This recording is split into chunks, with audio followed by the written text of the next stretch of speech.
Okay, bismillah.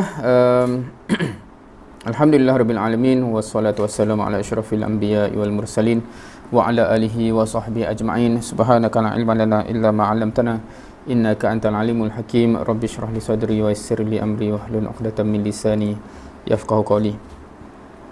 Alhamdulillah, semua alhamdulillah. So insyaallah sesi kita yang ketiga, dan sekadar untuk memperingatkan diri kita masing-masing bahawa kita telah pun di sesi yang pertama dulu membaca dan mentadabbur ayat-ayat yang mana Allah menekankan bahawa perkaitan bulan Ramadan dengan Al-Quran ini satu benda yang tak dapat dipisahkan lah, kan? Bulan Ramadan adalah bulan Al-Quran. Kemudian kita dah bincang berkenaan dengan tadabbur, di mana Allah menegaskan dalam dua ayat dalam Al-Quran dengan intonasi marah, dengan intonasi soalan, bertanyakan mengapa tidak tadabbur Quran kepada orang-orang yang yang dikritik dalam ayat tersebut. Dan dalam mengambil pengajaran itu, kita dapat lihat betapa pentingnya kita untuk tadabbur Al-Quran. Seperti mana yang kita sebut dulu, Allah tak tanya kenapa tak baca Quran, tetapi Allah tanya kenapa tak tadabbur Quran. Dan secara ringkas, secara operasinya, saya telah bentangkan 3 level soalan yang kita biasakan diri kita bertanya bila kita mentadabbur ayat-ayat Quran. Yang pertama, kita nak tahu apa maksud dia, dan dekat situ saya dah tanya sejauh mana kita dah membaca terjemahan Al-Quran, kita pernah tak khatam terjemahan Al-Quran. Kemudiannya, so what, kan? Apa bila kita faham ayat itu, apa kaitan dengan diri aku? Dan yang ketiga, so kena buat apa ni, kan? Ataupun sepatutnya aku merasai bagaimana berdasarkan kita dapat relate ayat itu dengan diri kita.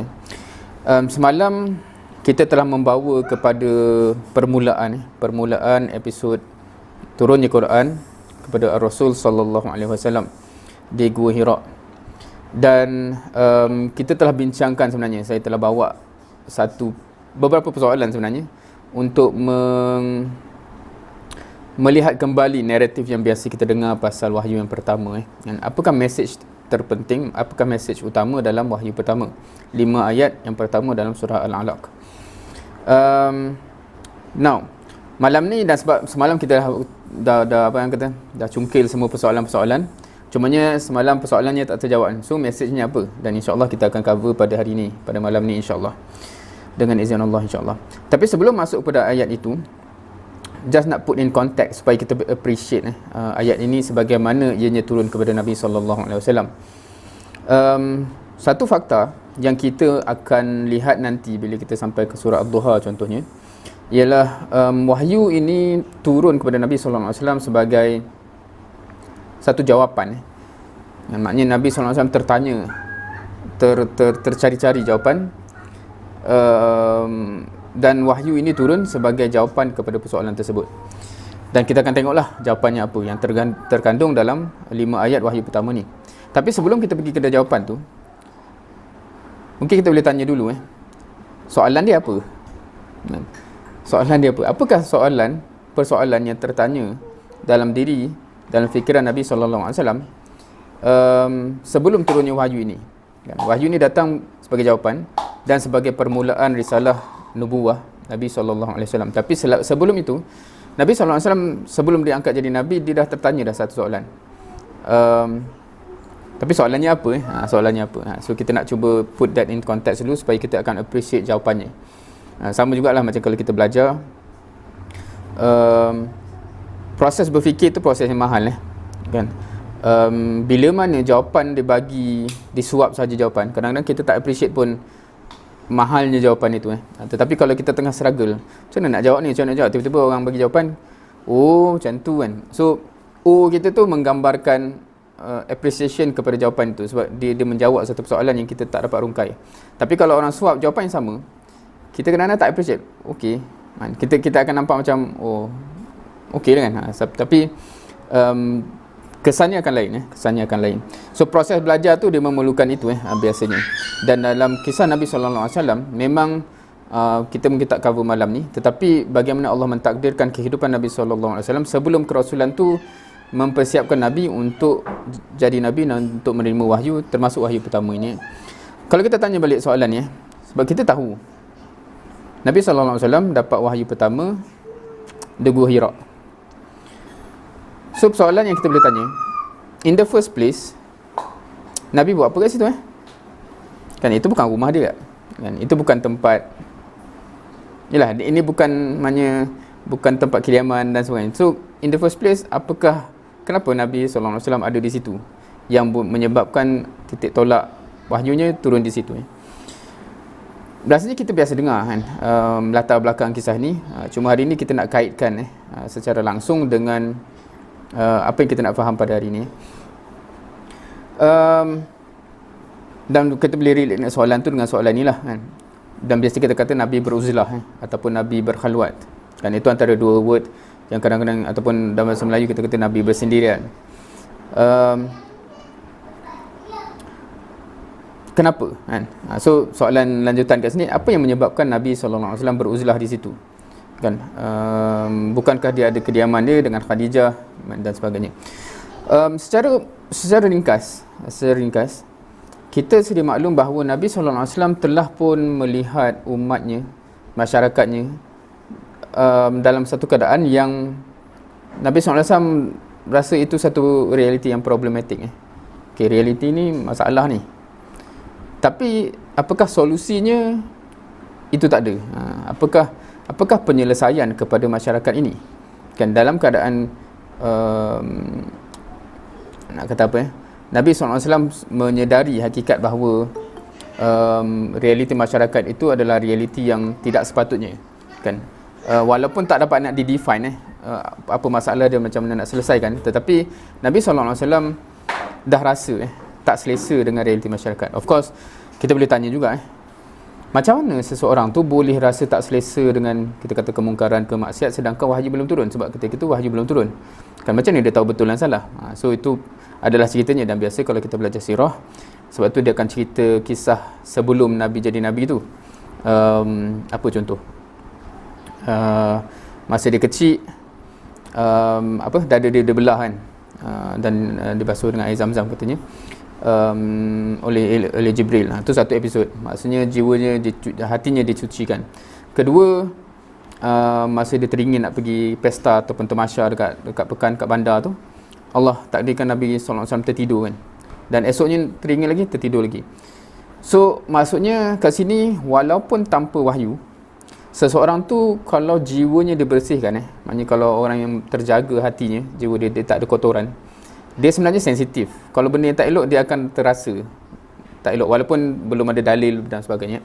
So kalau kita tak rasa apa-apa tu, unfortunately lah, mungkin hati kita telah kotor, sebab tu maksiat depan mata pun kita tak terasa sensitif tapi Nabi SAW sebelum wahyu pun dia dah rasa. Okay, itu satu cerita lah. Now, dengan perasaan itu, nak buat apa?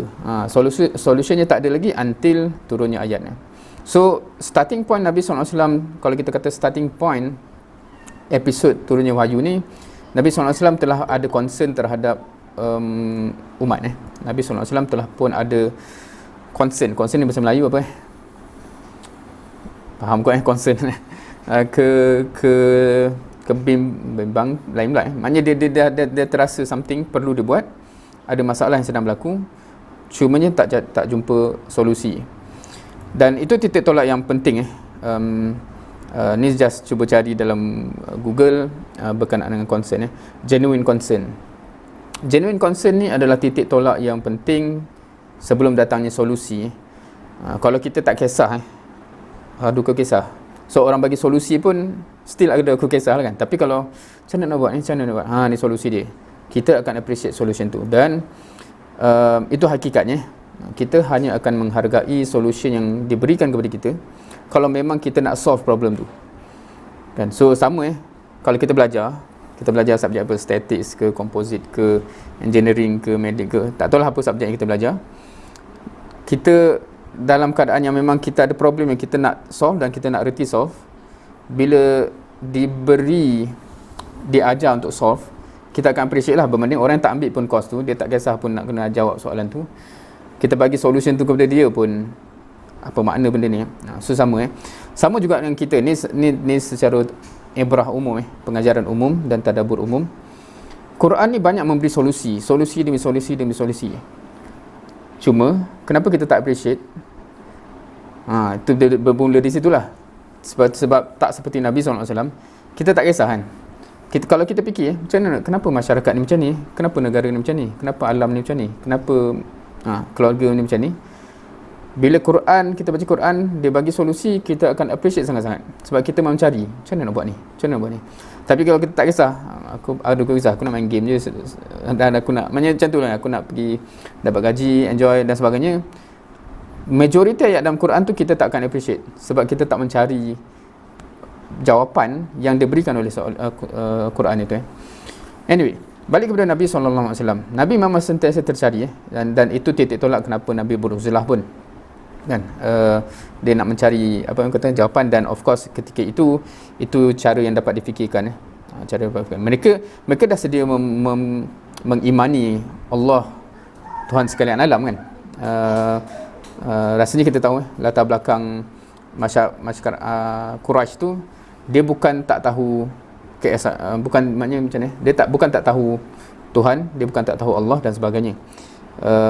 Malah peristiwa Abrahah yang nanti kita akan kupas bila kita sampai surah Al-Fil dan sebagainya, menunjukkan hakikat itu. Now, apakah solusi yang turun dalam wahyu pertama ni? Turunlah 5 ayat ini. A'udzubillahi minasyaitonirrajim. Bismillahirrahmanirrahim. Iqra' bismi rabbikal ladzi khalaqal insana min 'alaq. Iqra' wa rabbukal akram allazi 'allama bil qalam 'allamal insana ma lam ya'lam. Now, untuk ayat ni, untuk 5 ayat ni, dalam slide ni saya sengaja tak letak terjemahan, mengandaikan dia ayat yang common. Tetapi sekiranya ada yang macam tak biasa tengok terjemahan dia, of course, nak kata apa, boleh saja kalau ada yang terjemahan masing-masing boleh terjemah. Tapi kalau kita nak memfamiliarkan, salah satu benda yang siapa yang belum familiar dengan perkataan-perkataan yang biasa dalam Quran, satu exercise yang baguslah supaya dia membantu kita. Bila kita baca tu, word-word tu jadi familiar, dan kalau kita tak tengok terjemahan pun kita boleh agak lebih kurang cerita pasal ni. So Iqra' ni biasanya semua tahulah kan? Iqra', bacalah kan? Dan dia fi'il amar, maknanya suruhan, bacalah kan? Dalam bahasa Inggeris dia quite interesting, sebab dalam bahasa Inggeris ada yang translate sebagai read, baca, tapi ada yang translate sebagai recite, baca. So itu satu benda yang quite interesting dalam konteks apa mafhum baca, apa mafhum baca. Sebab kalau kita kata macam mana baca ni perlu ada teks ke tidak. So kat situ yang kadang-kadang penggunaan bahasa tu menyebabkan cara kita faham tu berbeza. Anyway, Iqra' bismi rabbikal ladzi khalaq. Bacalah dengan nama bismi, dengan nama rabbika, Rabb kamu ataupun Tuhan kamu, allazi khalaq, yang menciptakan. Khalaqal insan, yang mencipta manusia, min alaq, daripada alaq. Alaq ni kita boleh tengok translation, biasanya dia akan kata segumpal darah contohnya. Itu translation yang common. So untuk masa ni kita ambil je lah translation itu, daripada alaq. Of course yang kupas lebih lanjut, dia akan tengoklah mukjizatnya pemilihan perkataan tu kan. Tapi buat masa ni kita ambil di situ dulu daripada segumpal darah. Iqra' wa rabbukal akram, bacalah, wa rabbukal akram, dan Tuhan kamu, rabbuka, ka tu balik kepada kamu, akram, yang maha mulia. Allazi, yang, allama, ni daripada root word alama, ilmu kan. Yang kita ni agak mudah sebenarnya, sebab kita dah banyak bahasa perkataan Arab yang kita jadikan Melayu kan, dalam history kita. So sebab tu tak susah sebenarnya nak belajar common word dalam Arab ni, sebab word yang sama yang kita guna. Allama, yang mengajar ataupun memberikan ilmu, bil qalam, dengan pena, allamal insan, yang mengajar manusia, ma lam ya'lam, apa yang dia tidak tahu. Okey, itu translation, just nak bagi gambaran, ayat tu cakap pasal benda-benda tu. Now, itulah wahyu pertama. Wahyu pertama tu package 5 ayat itu. Now, semalam saya dah bawa persoalan ni yang belum terjawab, dan kita nak jawab hari ni lah kan. Persoalan ni adalah akidah apa yang ditekankan dalam wahyu pertama. akidah apa yang ditekankan wahyu pertama. So siapa yang mungkin miss sesi yang semalam boleh tengok recording lah. Kalau tak faham apa maksud soalan ni kan. Sebab semalam kita cerita bila kita sebut word akidah tu apa yang kita gambarkan so soalan ni mengandaikan kita dah clear benda tu sebab kalau yang tak clear kan apa soalan ni kan, akidah apa pula ni kan. Tapi ini based on mafhum yang kita telah bincangkan semalam bila kita cakap akidah tu apa actually secara yang kita boleh bayangkan So akidah apa kan, sebab kita dah cerita semalam juga ayat-ayat Makkiyah, ayat-ayat yang turun di Mekah mainly fokus kepada pemantapan akidah, pembinaan akidah, dan banyak kategori akidah yang ditanam sama ada Allah, hakikat Allah tu kan, Esa dan sebagainya, contohnya Qul huwallahu ahad dan so on. Hakikatnya hidup ni sementara, hakikat hari kiamat akan datang, hakikat syurga, hakikat neraka. Semua itu juzuk-juzuk akidah yang ditanam So kita nak tengok dalam wahyu pertama ni akidah apa pula yang dia tanam. So mainly jawapan dia secara umum jawapannya adalah point ini untuk kita sedar diri siapa kita dan siapa Allah. Dan kita akan tengok kalau siapa yang belum nampak kat mana point tu, kita akan tengoklah satu persatu ayat. Tapi rangkuman main point yang terbesar dalam 5 ayat ini adalah kalau macam cara Allah turun kat kita, kau tu siapa, aku ni siapa. Sedar diri sikit. Tu implikasi dia lah. Sedar diri sikit. Kau tu siapa, aku tu siapa. Dan kita tengok satu persatu So, ayat yang pertama. Iqra bismi rabbikal ladzi khalaq. Kalau kita perasan dari segi bahasa Arab semua word-word ni adalah word-word yang menggambarkan relationship bila Allah sebut bismi rabbika. Rabbika tu maksudnya Rabb kamu. Maknanya aku ni Rabb kamu. Aku ni Tuhan kamu. Kan? So kalau kita ambil tu satu point dah keluar. Siapa engkau, siapa aku. So dari portion ini Allah kata aku Rabb dan kamu tu abd. Ataupun hamba lah kan. So ditulis word Arab juga situ abd. Rasanya kita biasa dengar Abdullah kan, Abdul Rahman, so abd, hamba So itu yang pertama, relationship. Siapa engkau, siapa aku ni. Allah Rabb, kita hamba. Kemudian Rabbikal ladzi khalaq, yang menciptakan. So dah ada kat situ. Bila Allah kata Rabb kamu yang menciptakan. So hakikatnya yang kedua ialah Allah adalah Khaliq, engkau adalah makhluk. Kan? Allah adalah pencipta dan kamu adalah yang dicipta. So itu yang kedua. Yang ketiga, kita tengok ayat yang seterusnya. Ayat yang kedua, khalaqal insan. Ni masih point ni lah, di elaborate lagi. Khalaqal insan, yang mencipta kamu, mencipta manusia. Dan kalau kita pergi, sebenarnya kalau kita nak pergi tafsir ayat ni panjang kan. 5 ayat ni je boleh jadi 2 jam punya ni dari segi bahasa dan sebagainya. Siapa yang berminat amat baguslah cover tafsir-tafsir tu Tapi ni nak diringkaskan terus keluar conclusion Sebab dalam bahasa Arab, kalau point dia nak cakap, point dia ialah Allah mencipta manusia, ayat ni lengkap kalau berhenti kat sini Khalaqal insan. Khalaqal insan, Allah mencipta manusia. Fine, habis. Tapi kenapa Allah tambah di sini kan? Min alaq. Apa agaknya kan? Kalau kita fikir, Allah nak emphasize apa? Kenapa tak cukup sekadar Allah cakap Allah mencipta manusia, tapi Allah cakap Allah mencipta manusia daripada alaq. Siapa boleh agak apa point tu? Dan hint dia ialah ayat yang lepas tu. Allah sebut Iqra wa rabbukal akram. Kalau kita perasan, semua ayat ni mengkontrakan siapa engkau, siapa aku, siapa engkau, siapa aku Iqra wa rabbukal akram. Rabb ni kita dah sebut tadi, Rabbuka al-akram. So point dia ialah Allah mulia, kau hina kan. Sedar diri sikit, kamu tu dicipta daripada alaq, sedangkan aku ni yang maha mulia. So itu itu yang ni, kalau ni combination alaq dengan akram. Allah mengkontrakan antara kamu daripada alaq, sedar sikit, aku ni yang mulia kan. Dan seterusnya ayat lepas tu, allazi 'allama bil qalam 'allamal insana ma lam ya'lam. Kita ambil sekaliguslah ayat keempat dan kelima Dekat sini ada point yang Allah sebut Allah yang 'allama kan, Allah yang mengajar. So point dia Allah yang mengajar, engkau tu yang diajar. 'Allamal insan ma lam ya'lam, apa yang kau tak tahu. So hakikatnya Allah yang maha tahu, kau tu tak tahu. So kat sini menyimpulkan akidah. Okey, ini poin-poin yang di-highlightkan oleh Allah SWT dalam 5 ayat ni yang terkandung kalau kita perasan. Dan bila kita cakap benda ni sepatutnya menjadi akidah, maksudnya dalam bahasa kita sebut semalam, sepatutnya tersimpul dalam hati kita hakikat ini. Dan maksudnya kita boleh test bila kita baca Allah SWT ayat Al-Quran, Allah cakap something Allah cakap something, adakah kita fikir Allah kan Allah Tuhan, aku ni hamba je, Allah yang ciptakan aku, Allah yang maha mulia kan, Allah yang ajar kita kan, Allah yang tahu, aku tak tahu. So bila Allah cakap macam ni, Allah tahulah aku ni siapa nak persoalan. Adakah kita automatically jadi gitu?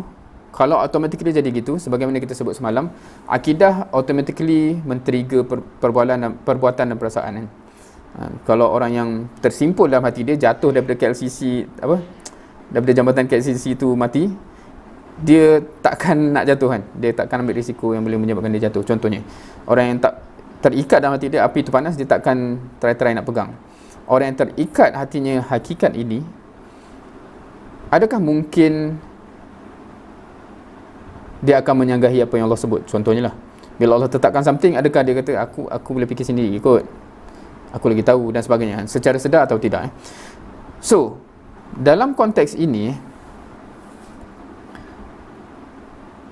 saya menganggap bahawa, dan dia quite interesting bila kita cakap akidah ini yang ditanam dulu. Ayat ni turun sebelum contohnya ayat pasal tauhid, keesaan Allah dan sebagainya.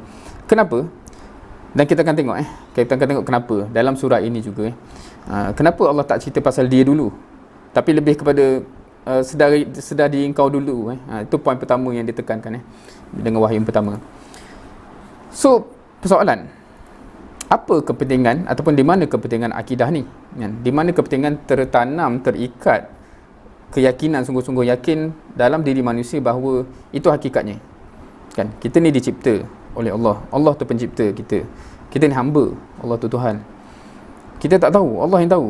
Kan, Allah yang ajar kita ni kan. Kita belajar daripada Allah. Apa kepentingan dia?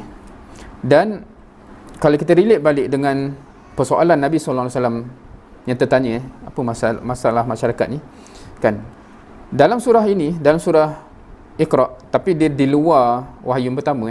So kalau kita baca surah Al-Alaq, wahyu pertama tu ayat 1 hingga 5 sahaja. Tapi kalau kita baca ayat lepas tu, kita akan perasan diagnose yang Allah bagi kepada isu manusia ni. Apa masalah manusia ni sebenarnya? So kalau kita pergi ayat yang selepas itu, ayat ke-6, kalla innal insana la yatgha. Kan, kalla ni susah nak translate, mungkin kita kata bahkan. Innal insana la yatgha, sungguhnya manusia ni tagha, melampau. Sungguhlah manusia ni melampaui batas. Kenapa? Apa diagnosis yang Allah sebut? Ar-ra'ahu istaghna, dia melihat, ataupun dalam konteks yang bahasa kita mungkin dia merasakan diri dia ghani. Kalau biasa kita translate ghani tu kaya, tapi maknanya dia rasa cukup. Dia rasa diri dia cukup. Aku boleh fikir sendiri lah.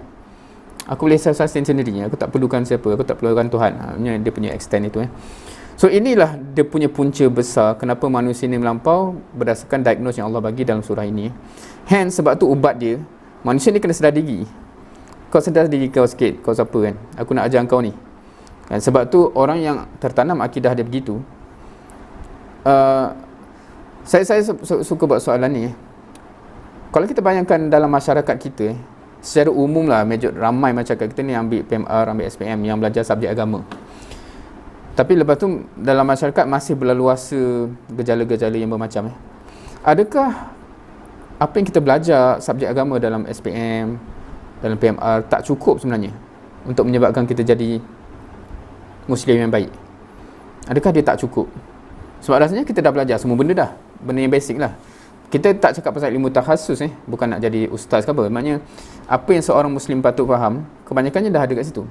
Isunya ialah kita tak menanam akidah. Kalau orang yang,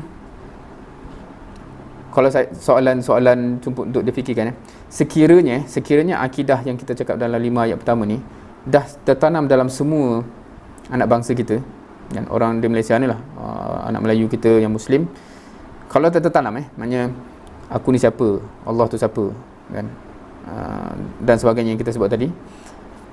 Cukup tak dengan apa yang dah belajar level SPM untuk menyebabkan dia jadi hamba yang taat?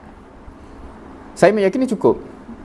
Sebab kalau dia macam dia state itu kan, maknanya siapalah aku ni kan, aku hamba Allah Tuhan, Allah yang tahu, aku tak tahu. So apa saja Allah cakap, for sure Allah tahu, aku akan ikut je kan. So dia akan settle. Isunya sekarang ialah ilmu yang kita ada tu, dia tidak diikat dengan akidah dalam hati. Hence dia jadi ilmu je. Jawab exam boleh, tapi perasaannya tak disusun oleh hakikat itu. So itu isu dia. Dan sama juga bila kita cakap pasal masyarakat Quraisy dulu dan sebagainya. Inna ila rabbika ruj'a. Allah tambah lagi pula kan, sungguhnya kepada Tuhan kamu juga kamu akan balik kan. Lagilah kan, maknanya bukan sekadar kalau orang tak sedar diri ni dia akan bawa surat hati, tapi satu lagi hakikatnya ialah dia kena tahu juga apa yang kau buat ni, kau akan balik kepada aku dan kenalah nanti kalau kau buat terus perangai macam ni. So itu poin besar yang saya nak highlight pada malam ini. Bila akidah ini tidak settle bila seseorang, tak kisahlah kalau non-Muslim apatah lagi, tapi concern saya pada masa sekarang ni adalah even kalau kita cakap secara rata-rata, adakah Muslim telah tertanam akidah ini secara hakikat bukan jawab exam ni boleh kan, Allah lah Tuhan kita lah apa kan, tapi terasa tak macam siapa yang tahu sebenarnya, Allah ke kita? Soalan begitu kan. Bila kita cakap dalam aspek apa-apa contoh apa isu-isu common, mungkin kita kata pasal aurat ke, pasal pergaulan ke, pasal apa-apa lah, dia masih akan rasa macam aku tahulah nak fikir sendiri kan. Berbanding macam aku tak tahu, Allah yang tahu. Once Allah kata ini bagus untuk aku, ini bagus lah, siapa aku nak lawan kan. So benda tu yang tak settle. So itulah punca besar dan itulah solusi besar yang turun dalam wahyu yang pertama. Itu adalah solusi sebenar kepada masalah manusia. Now kita balik kepada konteks Nabi SAW. Setelah kelahiran Nabi SAW, 40 tahun Nabi hidup, dan of course kita tahu hatinya telah disucikan, akhlaknya memang terpuji, digelar Al-Amin. Kemudian dia turun wahyu yang pertama dan ni nak relate dengan soalan semalam sebenarnya kan. Kita tahu apa yang berlaku lepas tu, sebab semalam kita ataupun sebelum ni kita tanya macam kalaulah main point wahyu pertama tu lah membaca, bila mana Nabi start membaca dan belajar baca tu kan, kita tak jumpa dalam sirah. Tetapi sebab hakikatnya kita yakin apa saja konten ataupun poin besar dalam wahyu, for sure Rasulullah SAW lah yang paling amalkan tuntunan wahyu tu. Dan bila kita faham apa yang kita sebut tadi, akidah ni lah yang menjadi tapak yang terpenting yang dibina oleh Rasulullah SAW. Dan memang setiap hari itulah kerja dia kan, membawa manusia kembali untuk sedar diri dia siapa, kembali kepada mentaati Allah, mengabdikan diri kepada Allah dan sebagainya. Dan yang tu kita takkan nampak percanggahan lah. Sebelum ni kita akan nampak kan, kita kata main point dia macam ni, tapi kenapa dia tak buat kan. Tapi kalau kita faham, main point dia yang kita sebut tadi, membina akidah, menyedarkan manusia ni siapa diri dia sebenarnya, sedar diri sikit. Dan itulah hakikatnya Nabi Muhammad SAW buat sepanjang kerasulannya. Now, persoalan untuk kita pula, so kita di mana dalam benda ni? Satu, kita dapat tak benda tu selama ni? Dan kalau belum, malam ni pun kita masih menceritakan teori yang sepatutnya kita faham dan sepatutnya kita tertanam dalam hati kita. Soalan dia, dah tertanam ke belum? Dah terikat ke belum? Sebab knowing, macam kita tahu, macam kita cakap sebelum ni lah, knowing something yang perlu diyakini. Kita tahu dah sejak kita kecil kita dah belajar pasal syurga neraka. Tapi kenapa dia tak jadi akidah sampai sekarang? Kenapa dia tak terikat sehingga macam sahabat kata, macam kau nak try buat dosa tu terasa macam gunung nak empat, macam risau dia sebab dia punya akidah syurga neraka tu terikat kan. Kita macam tak apa kot, Allah maafkan juga kot. So dia macam apa, tak terikat sungguh dahsyatnya neraka, tak terikat sungguh terliurnya syurga dan sebagainya. So what's going on? So ini juga yang sebenarnya kita perlu, sebagaimana Rasulullah SAW mentarbiah para sahabat sehingga mereka actually berubah. Ramai juga yang para sahabat tu yang zaman jahiliah dia tu mungkin kita kata lagi teruk dari kita kan, jahiliah dia dulu. Tapi kemudian jadi amat macam kita, namanya kehebatan mereka tu jauh meninggalkan kita kan. So dari segi potensi manusiawinya, melalui satu proses tarbiyah itu, benda tu boleh berlaku. Cumanya adakah kita ada dalam sistem yang sebegitu? Maknanya kalau orang yang beruntung, tak tahulah, wallahualam, kadang-kadang ada family yang mendidik begitu baik dapat benda tu. Kadang-kadang ada sekolah yang begitu baik kan. Kadang-kadang adalah sistem-sistem lain. Tapi kalau belum ada, saya amat sarankan untuk kita cari. Kalau tak ada juga, tak wujud pun, tak ada orang buat benda ni, wujudkan sama-sama kita kan. Sebab apa? At the end of the day, benda tu perlu berlaku. Sejauh mana tak terikat lagi dalam hati kita, masih belum selesai masalah ni. Kita masih part of, na'udzubillah, part of yalah masalah tadi yang perlu diselesaikan. Now, okay, so hari ni, malam ni, itulah fokus utama. Just untuk bagi clarification, sebab saya tak nak mencampur adukkan banyak point, nanti dia confuse. So main point dia adalah wahyu pertama, itu main point dia. Jawapan paling asas kepada isu masalah manusia ialah itu, akidah ataupun keyakinan. Itu kita sebut akidah lah. Tapi apa yang nak ditanam tu ialah sedar diri sikit, kau tu siapa kan? Itu bahasa Allah lah. Ataupun kalau kita sedar diri sikit, aku ni siapa kan? Aku ni hamba, aku yang hina kan? Satu benda yang saya kurang sebut tadi ialah Allah kata, kau sedar sikit, kau tu dicipta daripada segumpal darah je, aku yang mulia. So bila aku cakap something, kau yang hina tu berani pula nak lawan kan? So dia ada implikasi tu. Maknanya kalau kita beriman dan terikat benda tu. Now, macam kita dah sebut tadi, 5 ayat tu wahyu pertama, kemudian 3 ayat lepas tu macam diagnose yang directly relate dengan wahyu pertama tu. Kenapa itulah ubatnya? Kerana itulah masalah manusia. Dia orang tak sedar diri, dia rasa dia cukup, dia rasa dia tak perlukan Tuhan. Now, kalau kita baca surah tu, ada bahagian kedua. So apa kaitan bahagian kedua ni? Ada kaitan ke tak kaitan, dan bagaimana kaitan dia? Sebab kalau kita baca sekali lalu terjemahan, biasanya orang akan nampak macam ni cerita lain pula ni kan. So yang tu insya-Allah kita akan bawa ke perbincangan esok lah. Apa kaitan yang bahagian kedua tu, dan apa manfaat yang kita patut ambil daripada bahagian kedua. Dan pada saya lah, kalau siapa yang dah bincang ataupun pernah tadabbur bahagian kedua surah Al-Alaq ni, dia ada satu poin yang amat penting, terutamanya bagi orang-orang yang menara gading lah kan, bagi sama ada pelajar-pelajar di level universiti or yang level-level profesor apatah lagi kan. Sebab dia ada, nanti kita akan tengok esok lah apa kaitan dia kat situ. Maknanya dia ada poin yang amat rapat dengan golongan-golongan ini, golongan-golongan terpelajar, golongan-golongan menara gading berbanding orang lain. Apa kaitan dia? Itu adalah esok insya-Allah. So untuk malam ni, alhamdulillah kita sempat habis sebelum pukul 11. Itulah tadabbur sambil moreh kita insya-Allah untuk malam ni yang ketiga, dan esok insya-Allah kita akan pergi pada second half of surah Al-Alaq untuk kita lihat apa pula pengajaran dekat situ. Dan seperti yang saya sebut tadi, ada pengajaran yang cukup besar especially bagi orang-orang yang terpelajar lah kan, yang lepas SPM dia pergi kepada IPT dan sebagainya, that category. What is it? InsyaAllah kita akan cover esok. Wallahu alam. So until di situ untuk malam ni, kita insyaAllah boleh tangguh dengan tasbih kafarah suratul asr. Subhanakallahumma bihamdik, asyhadu an la ilaha illa anta, astaghfiruka wa atubu ilaik. Wal asri innal insana lafi khusr illa allazina amanu wa amilus solihat wa tawasaw bil haqq wa tawasaw bis sabr. InsyaAllah semoga bermanfaat, dan semoga semua masing-masing semangat untuk amalkan apa yang kita dapat, dan juga yang kita sebut pada awal lah itu dulu, yang terbaik di kalangan kamu ataupun yang paling afdal di kalangan kamu adalah orang yang belajar Quran dan mengajar. So hopefully sesi yang begini ni ialah masing-masing tu dapatlah ilmu Al-Quran tu kan, belajar tu. So word dia allama, dan allama tu mengajar, dan belajar. Allah lupa pula, kena tengok hadis tu, tapi nanti kita boleh refresh kemudian. So hopefully kongsikan juga ilmu tu dalam apa cara, secara formal atau tidak, secara sembang ataupun sebagainya kepada orang lain, supaya kita tergolong dalam orang yang mendapatkan ilmu pasal Al-Quran dan mengkongsikan ilmu tu kepada orang dalam Al-Quran. Sebab Nabi SAW kata apa? Itulah terbaik, sebaik-baik orang tersebaik apa? Khairukum, yang terbaik di kalangan kamu. So hopefully kita kejarlah. Alhamdulillah, semua yang turuti sesi sebegini ni, bukan hanya bila nak cakap sebegini ni, bukan hanya dengan saya kan, siapa-siapa lah kalau kita belajar pasal Al-Quran, kita dah buat portion of it. So tinggal nak kongsi dengan orang lain lah untuk kita lengkapkan, dapat ganjaran hadis tersebut. Wallahu alam.